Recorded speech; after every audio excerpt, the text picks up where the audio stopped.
Welcome back, everyone. I'm Ryan here with Battlefront Miniatures. Today with me I've got Phil, and I've got Wayne, Hey.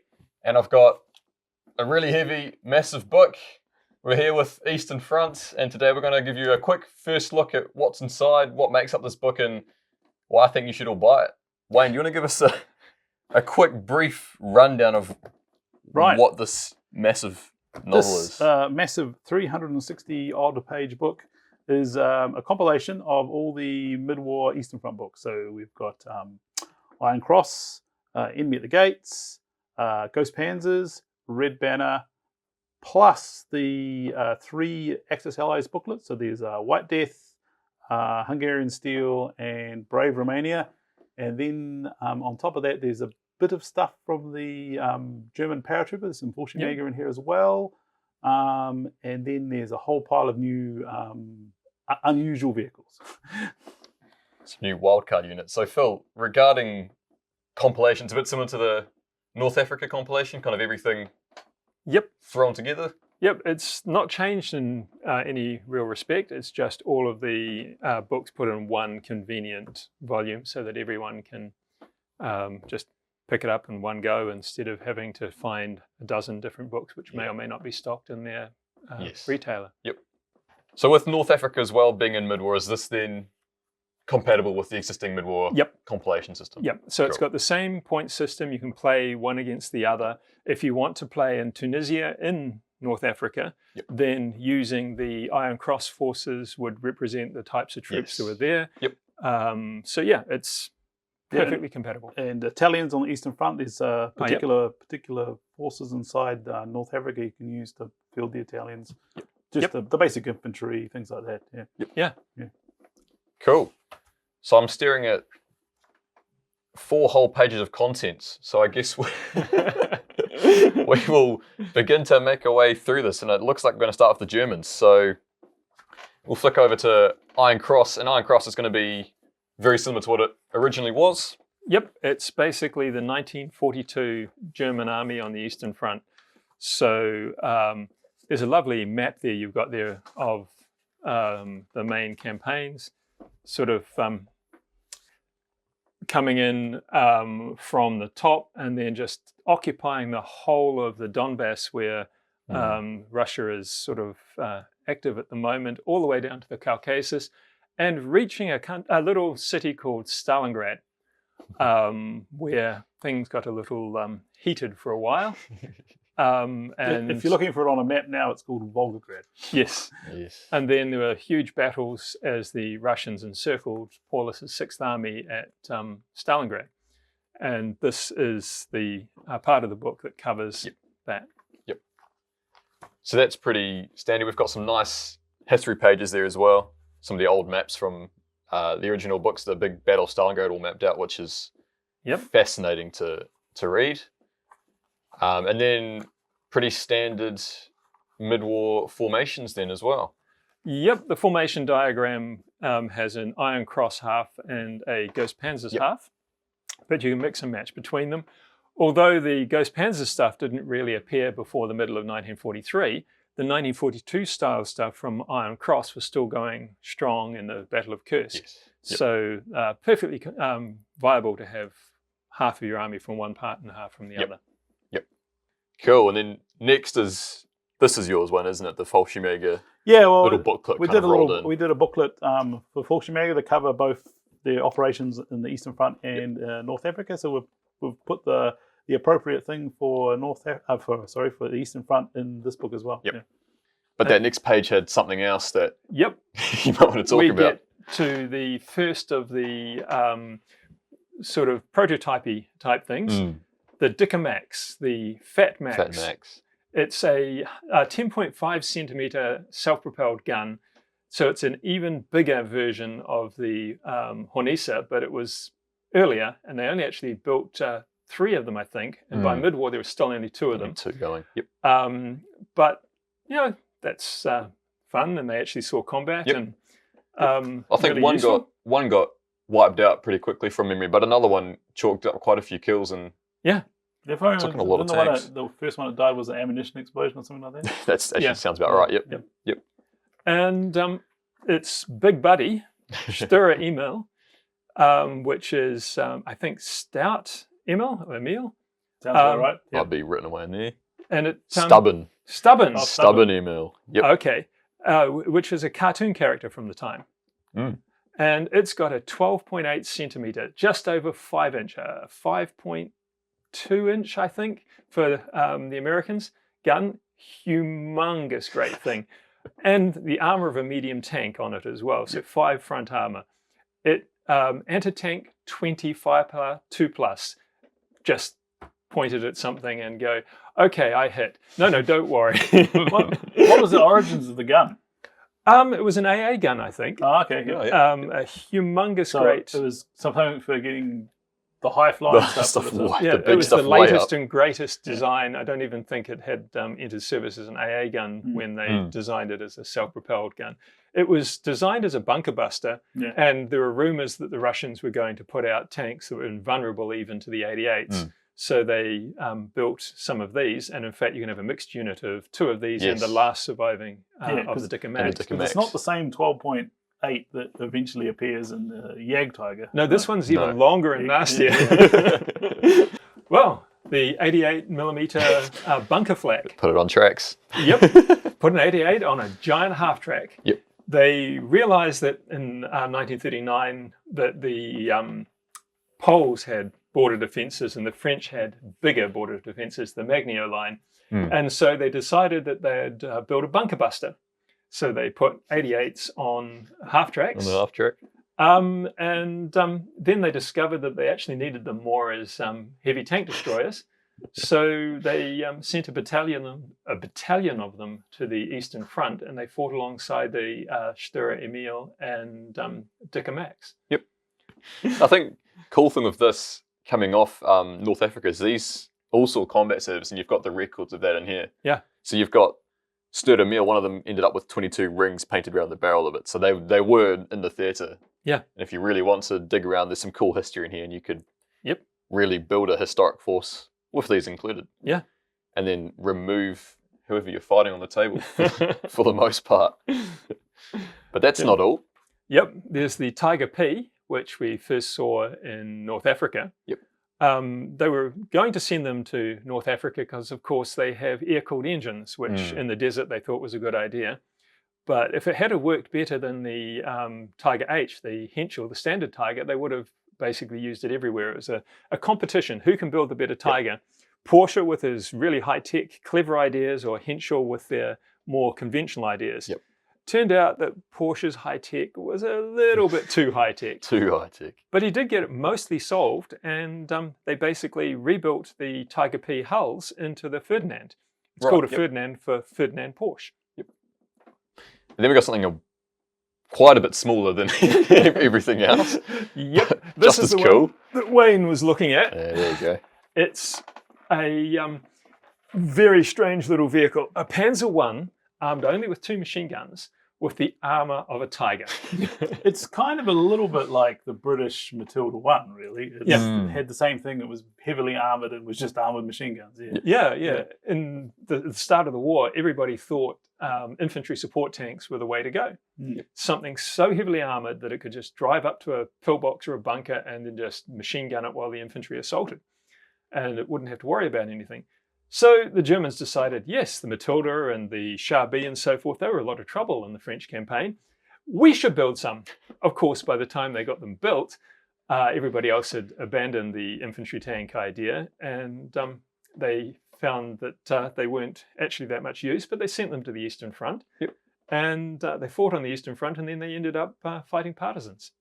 And then we get to your forte, Wayne. We get to your mid-war stuff.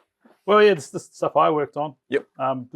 Honestly, this is the only stuff in mid-war I worked on. Because while Phil and Mike, who no longer works with us, were working on all the mid-war books, I was busy doing Team Yankee stuff. So, so nothing's changed from the booklets for these three nations. Apart from the additions of the kind of the what if. Theoretical kind of things. Yeah. But there are none of those for the Finns, are there? And Finns, I think we didn't really find anything with the Finns. They already had their wacky stuff like the BT-42. The BT-42, that thing's Their cool. one and only captured this and one and only captured that. Yep. And Their platoon of T-34s. And, So nothing major's changed in the Finns there. Yep. Yeah. And then the Hungarians again as well. Yep. So Hungarians up there, once again, they contain everything that was in the booklet. Yep. So that you've got a variety of different. There's plenty of history there as well. Yes. Yep. Some cool history in there. So they're fighting mainly down in the Stalingrad area. They followed the German army into the Stalingrad area and then held the area to the north until the Russians they counterattacked. advanced all the way up to ran them the over. Don River, and then on the Don River they were in defensive positions, which is kind of in the area near Voronezh. They had the Italians on their right and Germans on their left. Yep. They had a few. I think they had like a German division and some other bits and pieces of German troops attached to their army. They had one armored division, and then they had a whole pile of light infantry divisions. They got the Zarenian there as well. That's a plastic kit, so So you want a more plastic army. So again. the what if stuff we've got at the end. So as well as there's the tanks. There's the autocannon company, which is their Nimrod, the Nimrod anti-aircraft tank. They decided they'd try them out as tank hunters and field them as a whole company. It looks like they'd do the job. Yep. Well, The 40mm had some slightly better. Anti-tank 7, it's better than their tanks. It's better than their own tanks. There's almost no armor and It's the motorized infantry, which is the infantry of the armored division. Yep. And then there's the hussars, which is a cavalry. Like each division had a certain amount of cavalry, and they ended up pulling them together and then keeping them in the reserve as the mobile reserve, basically. And then there's the rifle company, which is the main parts of the light division. So the Hungarians, their second army that you were talking about, got trashed outside Stalingrad in the Christmas of 1942 to 43. And basically the Hungarians spent most of 1943 rebuilding their army and didn't actually send any troops to the front. So they had the Turan in service, combat ready, but they were still basically building up their numbers and training at the time. But if the front had arrived close enough to Hungary, it would have fought. They would have seen some action. And it's an interesting tank. It's basically an early Panzer III or an early Panzer IV. It's got two versions, one with a 40mm and one with a 75, short 75. Yep. Lots of choices of how to use it. And they've got heat ammunition as well, which they've licensed off the Germans, it says there as well. So the heat rounds. Yep. They were quite good with that sort of chemical stuff. The Hungarians, because they also late war they were experimenting with a variety of heat rockets and things like that. They made their own version of the Panzerschreck. They were and they made the little big ground-mounted rocket thing, the mace twin rockets. That's kind of like a big Panzerschreck, really. The smaller countries weren't necessarily technologically backward, as industrially backward. Yes. They could design stuff, but actually manufacturing it was a bit more didn't difficult. help a lot. They were being bombed the heck out of it. I mean, the Zrinyi is another example. One of these. They designed it, but their ability to manufacture it meant that it didn't actually see service until late war. Yes. Yeah, I think they were building Turans first, so it was all done by. They had several. I think there's 2 or 3 factories around Budapest were building tanks for them. But So it's a Turan with the turret taken off and a very, very low superstructure put in with a basically equivalent of a German anti-tank gun stuck in it. So basically the same gun as a Stug. They were going to, they wanted to manufacture it under license, but the Germans were being cagey. So they ended up going with the 105 armed one, which was a gun they made themselves. So, Right. Yep. Right. But that's a late war. That's a late war. That's the option. late war one. So this is what they planned on doing, and then late war is what they actually did. Yeah. So this option is the if everything went right plan. Late war is what you got. Yes. Cool. And then the last of your little Axis Allies books for Midward got the Romanians. Brave Romania. So I mean, they were the ones. They were they were supplying one of the largest armies on the front after the Germans. Yep. Yeah. They had two full armies, and then lots of other bits and pieces. Yeah. Yeah, odd that, in 1940, Germany gave Hungary big hunks of Romania, and then Romania basically decided, right, we've got to show that we can do this. And so when Hungary sent a couple of divisions, Romania sent a couple of armies. Yep. They were like, nope, we're all in. We're going to show that we're the good guys and we deserve to get our stuff back. Power to them. So there's some cool history in there again as well, as usual. Interestingly, though, if you look at the map there, you can see that the Hungarian Second Army is north of the Italian Eighth Army, and then you get the Romanian Third Army and Fourth Army. They put the Italians between the Romanians and Hungarians for a very good reason. Just because the Italians got on with both of them. Of course. And they've got quite similar, I say similar, they've got German equipment again, like the Hungarians did. So they've got... So you've got basically late Panzer III, or mid to late Panzer IIIs with 7.5 centimeters. Yep. You've got long Panzer IVs. So they didn't get Panzer as much IVs. of this stuff as the Hungarians. Despite sending more troops to support the Germans favoured the Hungarians and gave them all the good equipment. And then you've got the R2. It's very similar to the 38T, 2 frontal armour instead of 4, anti-tank 6 the same. Yep. And it's rather slow. It's a bit slower, yes. It's quite slow, yes. Yeah. But, yeah, it does the job. Does I fielded the them job, quite successfully. Yep. That's all that matters. Yep. And then the motorised Motor rifles. rifles. And they did get some half-tracks from the Germans, enough for, I think, a company or so. So their armoured division had a bunch of guys in armoured half-tracks. Half-tracks, nice. Which is a cool option. Yep. And then the strange little 47mm, a French-designed 47mm, where the wheels, they put a platform down, and the wheels folded up and swung forward and were part of the gun shield. The gun shield. It was actually a gun built, I think, as part of the what do you call it? The tender process for the 47mm tank gun, but it was won by the other gun, which the French used in the 1940. Poteau. And so then Schneider went and sold them to Romania. Yeah. Fair enough. Put it on the export market and people buy it. And then we've got the mountain you've rifle got guys, and they've got the rifles and mountain rifles. 47, the same as the the Italian 47, a little light infantry gun that you can carry up into the mountains, which is why both of them had them. Yep. Easy to move and so forth. Yep. The cavalry. And the cavalry. Yay. One of the last large-scale successful cavalry charges of the war. You've got all the information you need on the cavalry divisions there as well, so you can go... Mounted and dismounted, all combined together. Really good stuff. I mean, another important thing about the cavalry in the Romanian forces is that they were, when they were trying to expand their armour divisions later, that was the cavalry they called on to turn cavalry divisions into armoured divisions. A process that had been happening elsewhere in the world, but they were much later. And then, on the next page there, we have the TACAM T60. That thing's cool. Into the wild cards. Yep. The Romanians captured large numbers of Russian T60 tanks. They tested them out and decided that they really didn't want them as tanks because they weren't even as good as their R2s, which they weren't that happy with. Yep. So what they did is they mounted a Russian field gun on top to make their own version of the Marder. Yep. And again, like the Zreni, this wasn't actually in service in time. It should have been, and in fact, if the front had again arrived at the Romanian border, they had enough that they could have sent some forward. Yes. Yep. But basically, it didn't really see service until late war, but it was in service in mid-war. So again, that what if Yeah.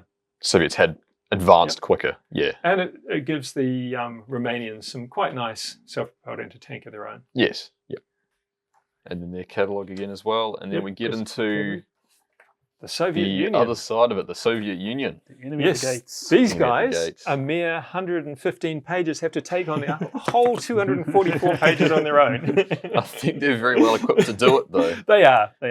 We'll have a quick dig through that. Yep. Because we haven't seen... Oh, well, obviously we've seen them in mid-war, but starting again with North Africa and these compilations, this is now we're bringing the Soviets into this new mid-war theatre. Relaunch of mid-war. Relaunch, yep. Yep.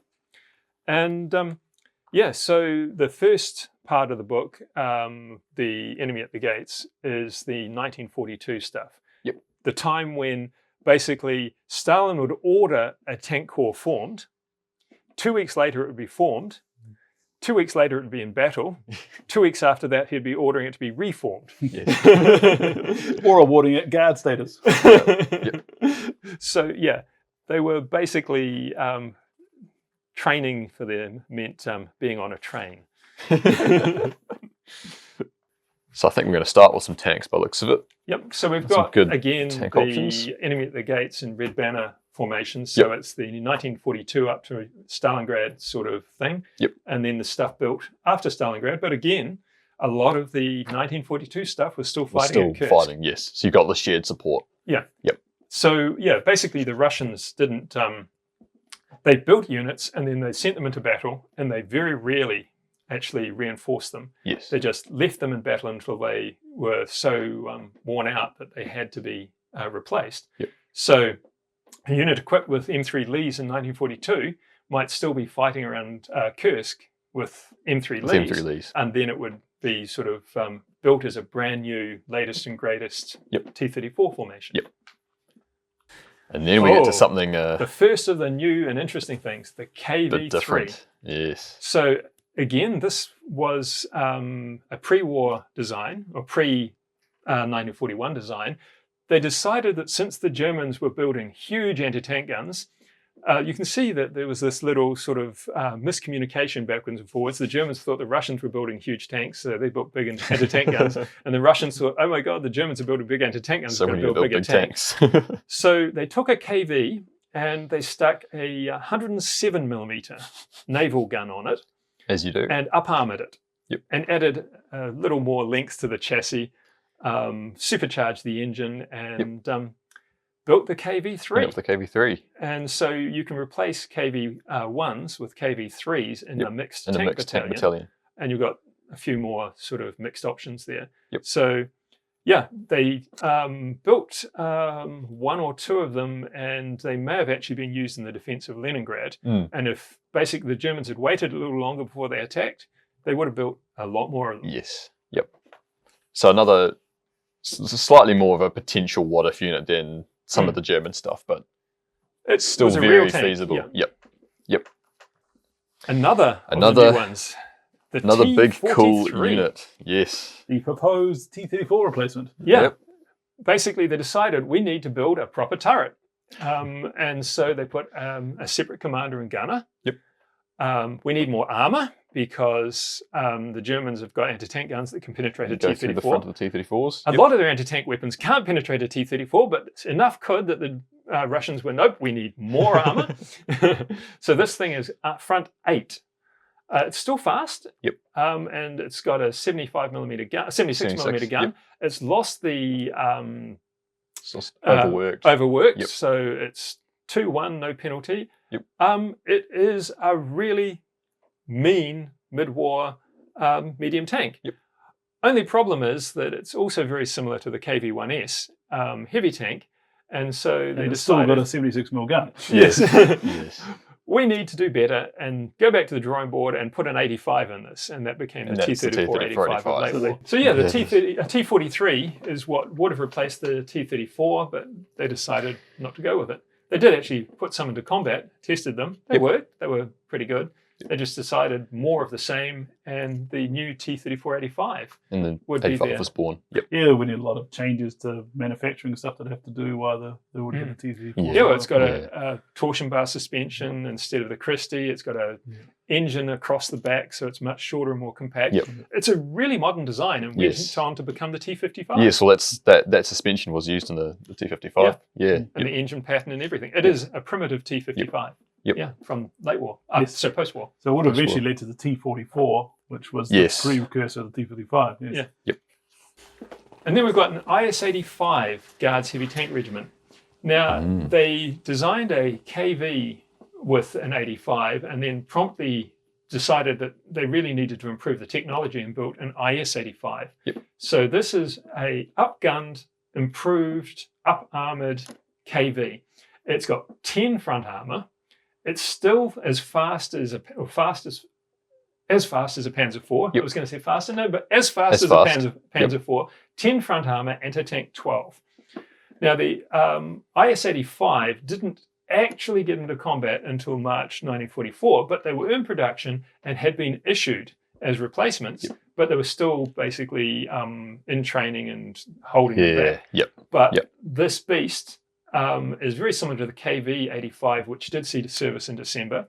And so a lot of fun. Then we get to a wildcard unit. Yes, Another one. If you don't think the KV-3 is big enough. The KV-5. KV-5. Add another road wheel, stretch it a bit longer, a bit wider. Put a turret Add a machine gun turret at the front and a humongous turret. Stick mounting the same a destroyer turret on it or something. Well, it is almost at that point, isn't Oh, it? it's got 2 machine gun turrets, hasn't it? One on the top, Yeah, one so on it's the got, front.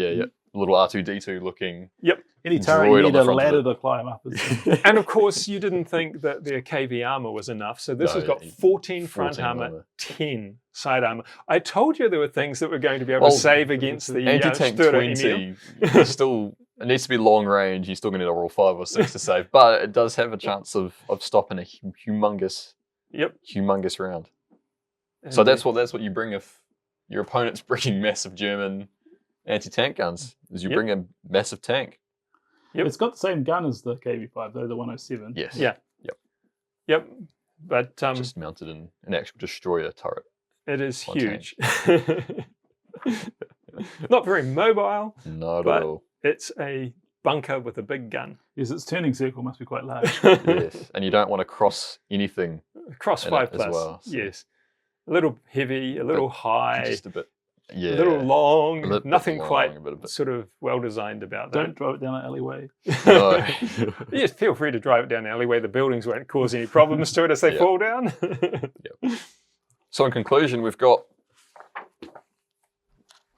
an absolute 361 pages of Eastern A Front. lethal weapon. A very if you need lethal- to a tome, finish off your opponent at the end of the game. a mid-war tome of just everything you need, absolutely everything you need to be anywhere on the Eastern Front. 42, 43. One place to go. Yeah, it's definitely the book to get. Pick up this, one of the starter sets with your buddy, or one of the army deals for yourself. Or both. Or both. All 3. Yeah. Four. Four. I mean, there's six boxes there, so you could end up with, if you really want to go through and paint that much infantry, there's a fair bit of infantry. Out. Yeah, if you're playing the Soviets, you'll need a fair few tanks, but the good news is, as we said, they're fairly simple to paint. Quick and easy to paint those up. So, And there's still some new stuff in here. We've still got some wildcard units and Wildcard, I mean, a couple new formations. I mean, especially the German ones. The German ones are all kind of, if you're being pedantically historical, the German ones are still valid. They're still all saw combat. So there's, I suppose it's a good way to get started on Eastern Front. But if you already have a lot of or some of the older books, it's great to pick this up because you've got new things in it. And you've got all in one place. One book, even if it is a big book, it's all there. It's all right there. And super easy to find. Unit cards and command cards are all out with it, and we got the new bundle deals for those new dice gaming sets and things. It's all out. Awesome. Very, very cool. So, I suppose in conclusion, we'll wrap it up. What's your favourite part of the? You've got 360 pages to pick from, but if there was one thing that's cool or stands out to you, what would be yours, Phil? There's just so much cool in here. Is the one thing that's cool. It is cool. I could mention a dozen things that I love that I've either already got forces for or want to build forces for. Or if there is one new force then that you do want to build out of it, what would that be? A Kursk Panzer force. Oh yes, yep. Yeah. And what about you, Wayne? You've got. Well, because I haven't. Mid-War's a bit strange for me because I spent most of previous edition doing Hungarians. Yes, you've got lots of. So, but I've got cavalry. I've got lots of Hungarians painted now, and I'm probably not going to paint too many more because I've kind of covered just about everything. So I would like to either dabble back in Soviets or Germans again. I've got a old Soviet army are it's partially done. It's It might there, need to so get it out of the box, pull it all apart, and kind of rearrange it and kind of Yeah. work out what to do with it. Would fix it probably up. Yep. be the Yeah. idea. Nice. Yeah, my Soviet tank force needs some More tanks. SMGs. I had more tanks, of course. But mainly, it needs some SMGs. Some SMGs, yep. And some possibly some guns to go with it. And my Romanians are pretty good, but some TACAMs. Some TACAMs. Oh, Yep. yeah, you have to throw some TACAMs. Got the TACAMs, I just Yep. haven't got them built yet. Yep. So Yep. Eastern Front's actually an exciting one for me, to be honest. I really like the Panzer Grey. I don't know. I mean, it's simple. It's super easy to paint, but I really like the German equipment done up in that grey. So, so you're an Iron Cross man. I'm an Iron Cross man. I like the Kursk formations as well because I love the Panthers. Yep. And the Battle of Prokhorovka is very interesting to me. So there's a lot of German army potential. And I'd love to do paint Panthers in grey, but that might upset some people. So I think I'll stick with Iron Cross if I do anything. Lots of variations of Panzer IIIs and Panzer IVs done up in grey. And I think that'd probably be where I start with this. So all in all, a huge book. Very cool book. Make sure you head over to the website. We're going to start posting previews. All the third parties will get access to this, and you'll start to see more in depth on all the formations, all the points, everything you need to know about this. Pre-orders will be live soon as well, so make sure you jump on that. And that'll be all from us. Yes. Thank you all for watching, and we'll catch you all later. Thanks. Bye.